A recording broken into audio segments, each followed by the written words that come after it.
കൊറേ ശത്രുക്കൾ ഉണ്ടായിരുന്നില്ലേ? പപ്പ എന്നിട്ട് അവനെ അടിച്ച് ഷേപ്പൊക്കെ മാറ്റിയില്ലേ? അതെന്തായാലും സംഭവം? എടാ അതൊക്കെ പഴയ കാര്യങ്ങളല്ലേ, ഇനി അതിനെ കുറിച്ച് സംസാരിച്ചിട്ട് എന്ത് ചെയ്യാൻ? പണ്ടുള്ള കാര്യങ്ങളാ.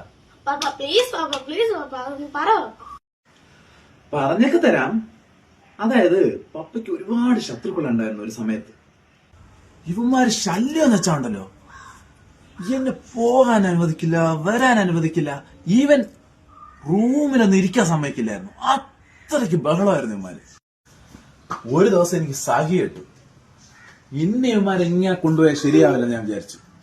ഓരോരുത്തന്മാരെ പൊക്കാൻ തന്നെ ഞാൻ തീരുമാനിച്ചു. ഒരു ദിവസം എന്ത് ചെയ്യുന്നറിയാവോ, നമ്മൾ ഈ വിജയുടെ സിനിമയെ കാണില്ലേ, അതുപോലെ എല്ലാത്തെയും ഞാനൊരു റൂമിനകത്തിട്ട് അങ്ങ് പൂട്ടി. എന്നിട്ട് അങ്ങോട്ട് തുടങ്ങി അടി. എല്ലാത്തിനും ഒന്നൊന്നായിട്ട് ഞാൻ കൊടുത്തു. രക്തം കാണുന്നത് വരെ എല്ലാരും അടിച്ചങ്ങ് നിരത്തി. ഞാൻ അന്ന് എന്റെ കയ്യിലൊരു ആയുധം ഉണ്ടായിരുന്നു, അതുകൊണ്ട് മാത്രമാണ് ഞാൻ രക്ഷപ്പെട്ടത്. ഒരു കിടിലായുധം. ഏതായുധം പപ്പ?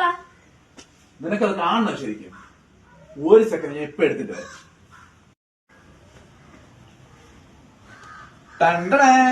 ഇതാണ് എന്റെ ആയുധം. My dad always rocks.